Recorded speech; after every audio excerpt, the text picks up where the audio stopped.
Hi, I'm Alex. And I'm Calvin. And welcome to the Hiring Nowadays podcast of Awana. This is our episode 6. Episode 6. Glad to be here.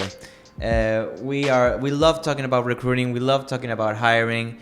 As you know, Awana is a recruitment company, so our passion is in helping companies find the right people so that they can grow their teams, grow their company, reach their goals, reach new milestones, etc. You know, it's important to learn how to hire properly. I think recruiters sometimes get a bad rep, but we are specialized in this. You know, we've been doing it not only nationally but also internationally. Remote job is a big value of our company. We really think there's a lot of potential in doing that.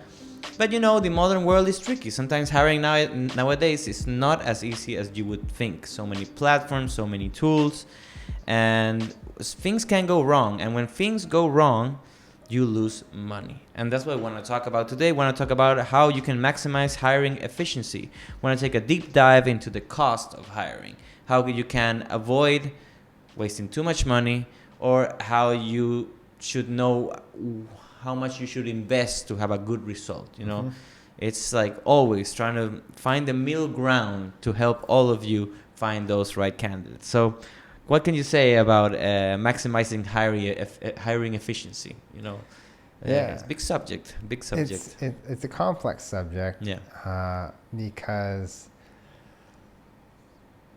every company is different. Yeah. Well, you're seeing right now.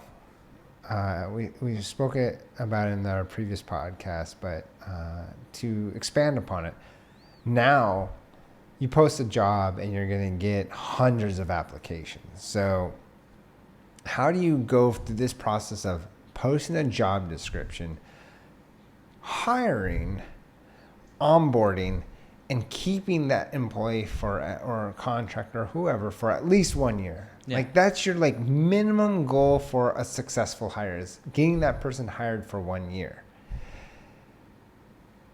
Every month you don't have that person hired, every month you don't have someone working on it, your product or whatever you're trying, you're losing money. Either it's time looking at at finding the right candidate, because again, hiring a bad candidate is worse than not hiring at all.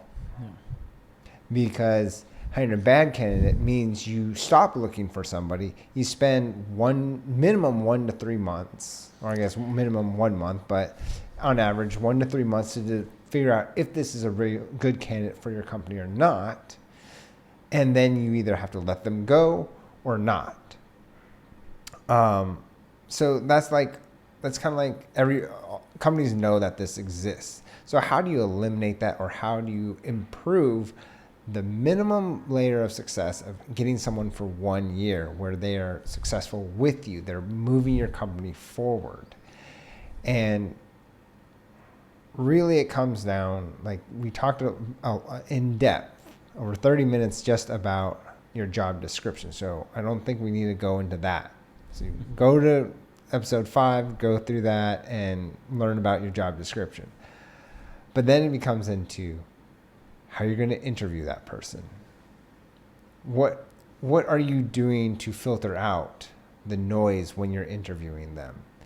What is your interview process? How are you working through this, communicating with the candidates to get them most engaged? And I've talked to enough technical leaders that they have a wide range of how they like to evaluate talent. Some just like to talk to them and they get this feeling with them. Some like to throw them through tests.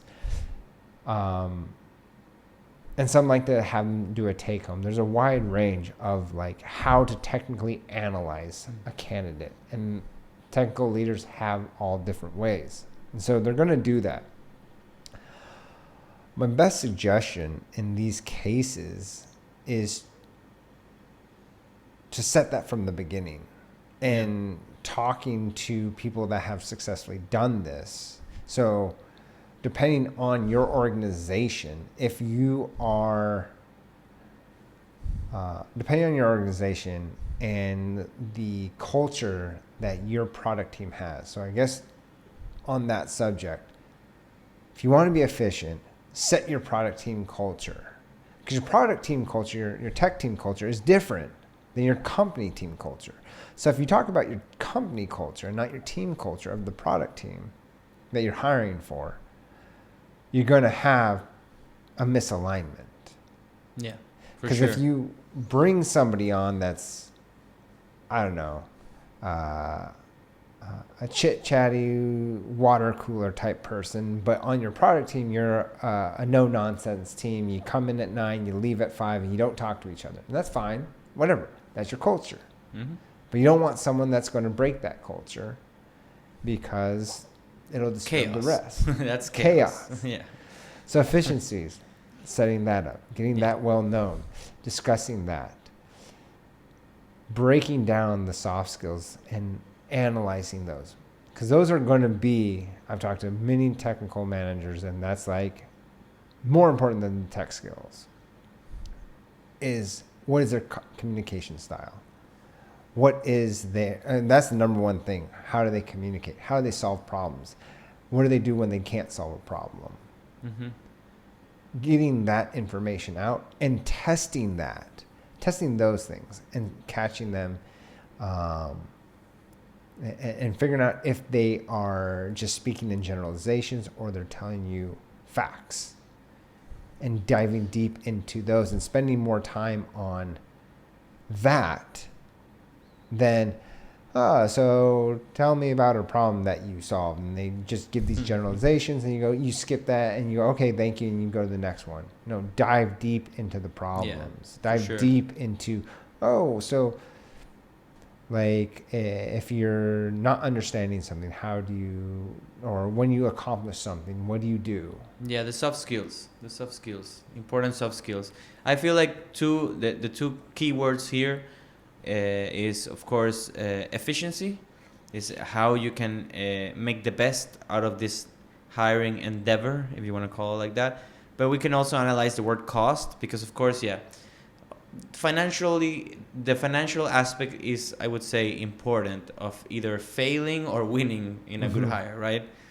But it doesn't not only represent money, it also represents time.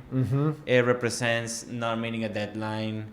It represents part of your investment going to waste because you thought you found the right dude, and maybe 4 months later it's gone. You have to start all over again from scratch.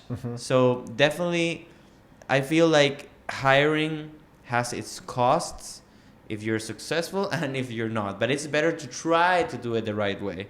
Either it doesn't matter if it takes time, but it's better to do it than to not do it, because in the long run, not putting the effort in the details of your culture, of what your goals, you need to have a clear roadmap of what you are doing, and the parameters need to be very well established in order to evaluate candidates. And all that, yes, it's time that you need to invest, money you need to invest, also like organizational wise, type like in the interior of the company, discussions need to be had.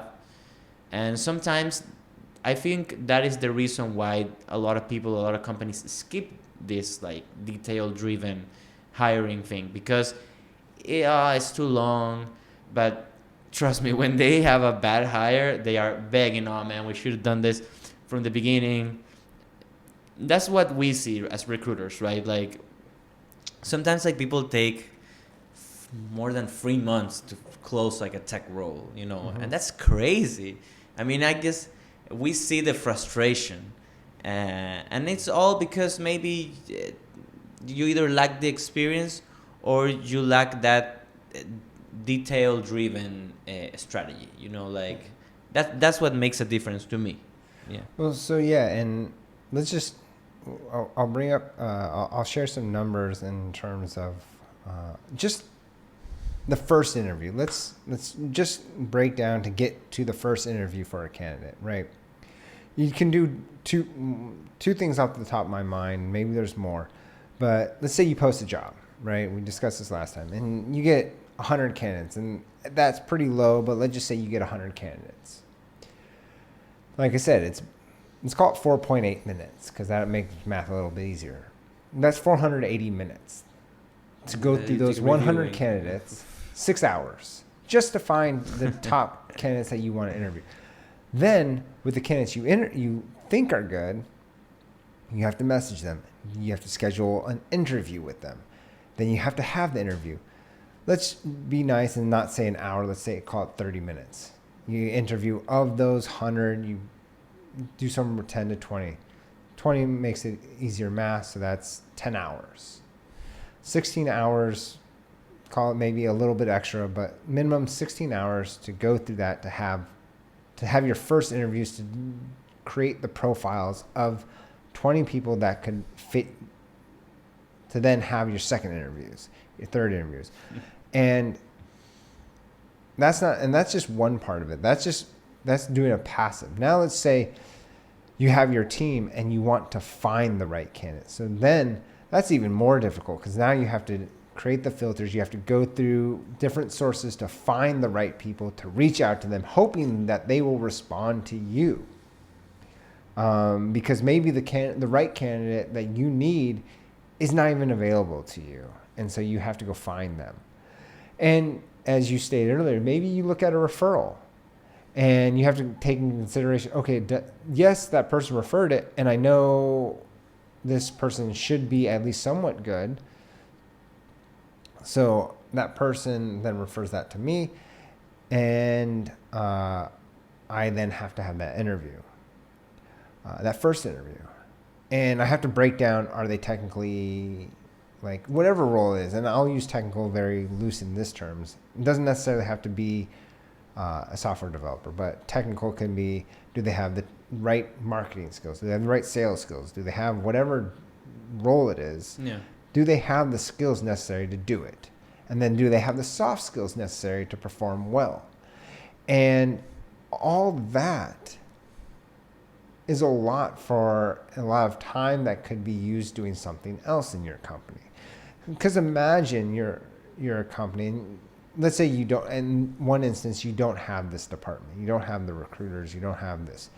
Let's say you're bringing a developer in, or you're having the CEO do this, where they could be out, a developer could be out coding.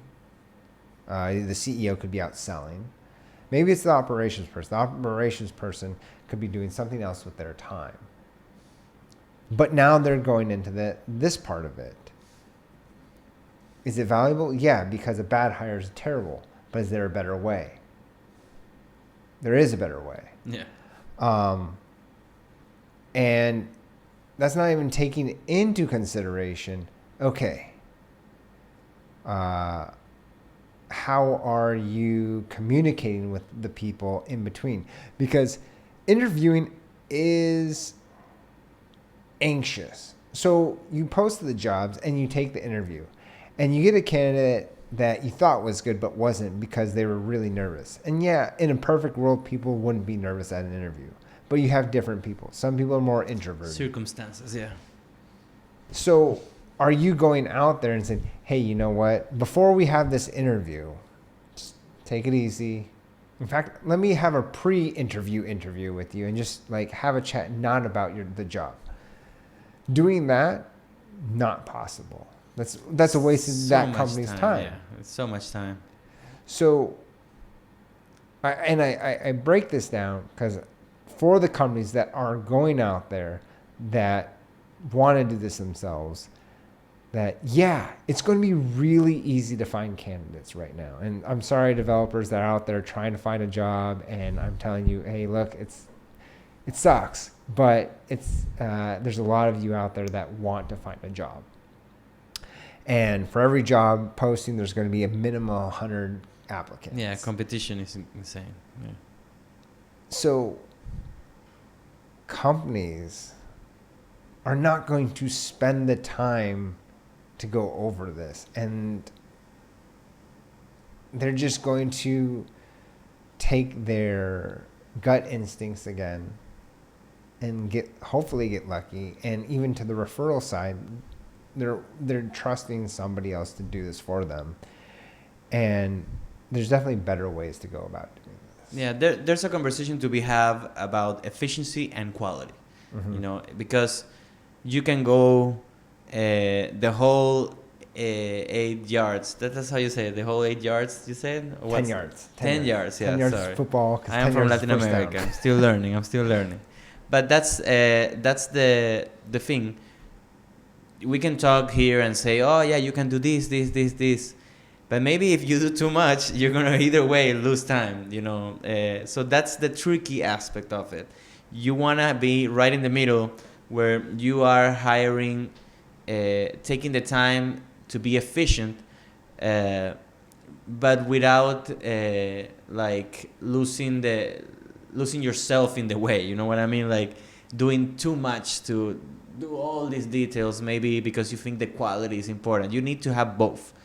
Find quality candidates, but also be efficient while you do it. So that's the biggest challenge of it all. Yeah. And we see that a lot with when they ask for CTOs, right? Like CTOs is like this complicated role to close, to find, because there's the technical aspect, but they also lead.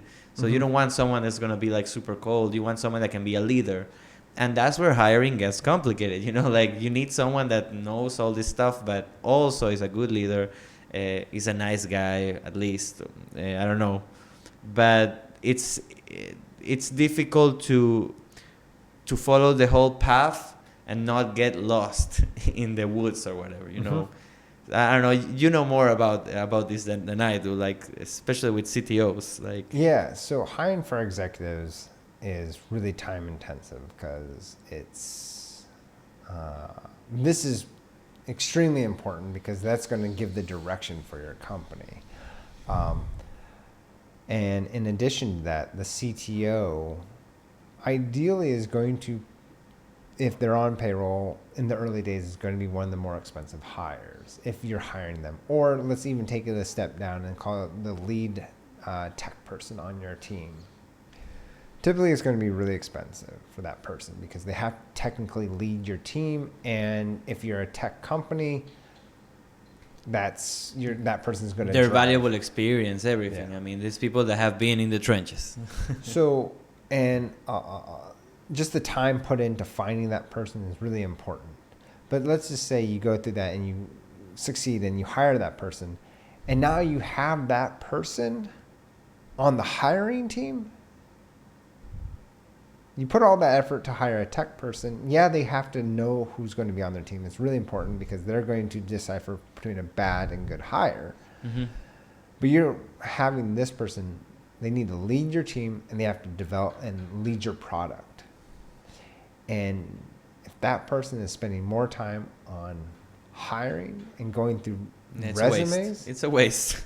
Like, let's just do that time to value. Now you can leverage tools or services to break down, to cut those costs down. And yeah, you might think, oh, but I'm already spending this money on this. Well, we have to scale companies. Yeah. And it's hard to think about that because, okay, short term, I might spend more money than in the long term. And maybe you have to think about those costs. But maybe you figure out, okay, like what I described earlier, breaking down that first 16 hours and using tools or resources to cut that 16 hours for your team and what does that 16 hours look like for your company? How much is that going to cost your company? Or maybe 20 hours, right? You go, okay, 20 hours for my CTO, that could be a minimum $2,000. But I still need that person involved after the first interview process. Okay, so $2,000 on my end. Okay, what can I do to cut that $2,000 to be less so that my CTO, my lead tech person can do something else? That is the efficiency part, yeah. That's the efficiency, that's saving time. And I think that's where you can then divert resources to more valuable things because maybe it is, maybe there's a really good tool, maybe there's a good agency out there that can help you with that, etc.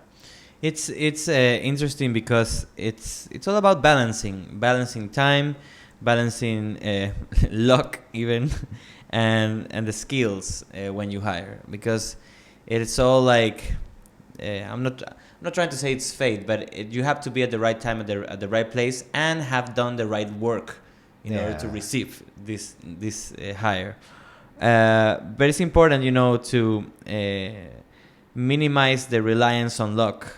Specifically, that's what we do. Again, like as recruiters, we try to minimize. It's not about luck. It's about knowing where to look and having the right tools and be ready to hire. That makes you more efficient, and that also gives you a better eye for quality candidates. It's like going to the war. You need to ready your weapons and to go out there and do the right type of recruiting that is going to allow you to find the right candidate without losing money. I mean, you can ask anyone in business. I mean, this is a hard thing to do. And specifically, if you have someone that has that tech angle inside your company, has the tech skills and the tech knowledge, you don't want to put them in all that knowledge just to choose a candidate. So, like, it's true. So every company should try to view inside themselves and see, okay, what our process is going to look like when we want to hire someone. Like, plan it out and do it. And it will take time. And yes, we're always here to help. But it's also a very good exercise, I think, to especially if you plan to do future hires. Yeah, and I know we talked about, like, if you didn't have a recruitment team or an HR team to do this, but even if you do have an HR team, like, so that's what they're, like, those hours I discussed, that's what they're paid to do. And so understanding that and having them, like, focus on, if their role in the company is solely tech recruiting, that person definitely needs to have a base understanding of what it means to code if they're going to be hiring for JavaScript. And that's my opinion. I think it makes it a stronger case for when you're hiring for tech, is if your recruiters actually understand and not just like have hired tech people in the past. Mm-hmm. I saw that a lot happen due to the pandemic. Like, tech recruiters popped up out of nowhere. Like, it wasn't that it existed, but it wasn't that popular. But because of the pandemic, every recruiter became a tech recruiter. It became important, yeah. It became important, and everybody just became a tech recruiter because they hired someone that knew JavaScript.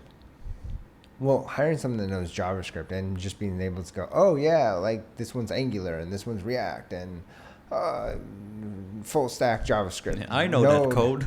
Node backend, but like really understand, like, okay, the next step means, okay, having the developer talk about their technical abilities and being able to understand what they're trying to say to you, because that's the next step. Like, you don't need like, and I know a lot of companies bring in their tech team to actually start interviewing, like, that process, but their time is better on the testing. Like, okay, let's actually have a technical dive into that rather than having multiple interviews. The tech team should be one interview and that's it. Mm-hmm. I mean, when we're talking about efficiency, tech team, someone from the engineering staff should be part of one interview. No more than that, because they need to get back to coding. But you do need someone on the team to technically vet them. To bring that eye, that sense. But the person interviewing them throughout the process, when they talk about a problem, you're really diving into the problem solving, the soft skills. But also, before they get to the tech interview, you want to know whether they have the base skills of what you need. So if you need a senior JavaScript developer, what does that mean, right? Essentially, when we use that analogy before, if you give them the fishing pole, can they fish without being told what to fish for? Mm. Yes. It's training. So how do you interview for that? Okay. So if you ask them about, let's take React. If I need to find out someone about their React experience, talk to me about you. What did you build in React? Right? What did you build on the front end? Mm-hmm. Like, if someone talks to me and I'm going just like, and I'm just copying it down and I'm like, I have no clue. Yeah. I know React's a framework on JavaScript, but that's it. Then when it gets to the tech team and they go, this person's too junior. Yeah. Because they spent 6 months on it. But yeah, they might have 10 years experience. But you need someone with 3 years experience or you needed someone senior and specific to React. Their answers will be much different than someone that was on a different language and then spent the last 6 months on React, or did 6 months in React, 6 months in another language, 6 months in another language. And depending on your company, that may or may not be important. But if I've talked to companies where they're like, senior to me and being good in a specific language means they've spent X amount of time in that one language. And you have to be able to find that talent and talking to that talent. Yeah, you need to learn how to like, it's not the skill only, like the title of the skill that you need to have, like, or React or whatever they used to code, but like it's asking what they've used it for makes a world of difference, because that shows you a mindset, how they think, what they've used it to build. Maybe, yeah, they know React, but you're building a product that is completely different or something like that. But it's good to take into consideration all this stuff, because that is the ultimate cost of hiring. You know, that's the ultimate cost is, or what will be more. The word is not expensive, but the most you can lose is precious time, and time is money. Time is so it's not only about having a skill or technical standpoint. It's a mixture of all these things that will allow you to find quality candidates, and in efficient ways that won't take a long time. It's hard out there, man. Like, it's hard. Hiring is not easy, but these are the things that we find that make a difference. These conversations are the ones that give you the right eye to do it. And that's what we do in this company. I always go back to that. I was raised in study advertising, so I always go back. But it's cool. And it's really important because, it's not about just plugging us. Like hiring is hard. It is. And hiring correctly is even harder. I'm not going to say I didn't rely on luck at times. And I know a lot of companies do, because I've helped companies hire on luck. And maybe it's not so much luck as we've honed a craft. Yeah, you still need to show up. You may be lucky, but you still need to show up to do the work. And I don't like to use the term luck. I don't like to say I'm lucky, because I don't think that it necessarily exists, because you have to make yourself available for luck to happen, right? So some of my first hires could have been seen as luck, but because I'm always, like, part of our job, and if you're going into the business of hiring, is every day you need to not only review candidates, you need to be reaching out to candidates. Yep. And so if someone on your team is your recruiter, they're not only reviewing applications, they're reaching out to candidates, because you have to be both passive and aggressive about finding the right candidates for a role that you have in your company. And so I was, on the early days, that's what myself and Javier always did. We were always reaching out to candidates, and also candidates were reaching out to us. And so when a role popped up and we closed on a client, I have the perfect candidate. Because you know why? We were already interviewing for that candidate. Yeah. And so if you're on your team, the most ideal thing I can suggest, if you're a recruiter on your company, you have to always be doing that. And you might already be doing that. But if you have 50 roles to hire for and you're a 5-person staff, that's going to be really overwhelming. Yeah, you should be able to do it. And it depends on how you are managing candidates that you have worked with in the past. And part of the efficiency might just be, how do you handle people that aren't the right fit for you? because people understand, developers do know who are the companies that communicate well with them, even if they don't get the job. Because when I was a career coach, or as a career They coach, remember that, yeah. devs and people were, like my clients would always talk to me, but why did they not respond to me? Why? I just want to know why. And honestly, I told them, my advice is, who cares? Yeah. My advice to the candidate is, who cares? They don't have the time to tell you that's not your concern. Yeah, you gotta move that page real quick. As a company, if you have, and I've seen some companies do this really well, you tell them that you're not the right fit, you didn't do this well, maybe work on your algorithmic skills next time, or maybe get another, launch your own website or do this e-commerce site in this, and maybe in a year you'll be ready to come back and work for us. Mm-hmm. What you don't want out of the candidate, and why companies don't do that, is because you don't want the person like responding to you every month, like, hey, this is what I'm doing, this is what I'm doing. Because you're like, hey, look, man, or hey, look. Efficiency. Chill. That's too much. Yeah. So I understand why companies don't do it.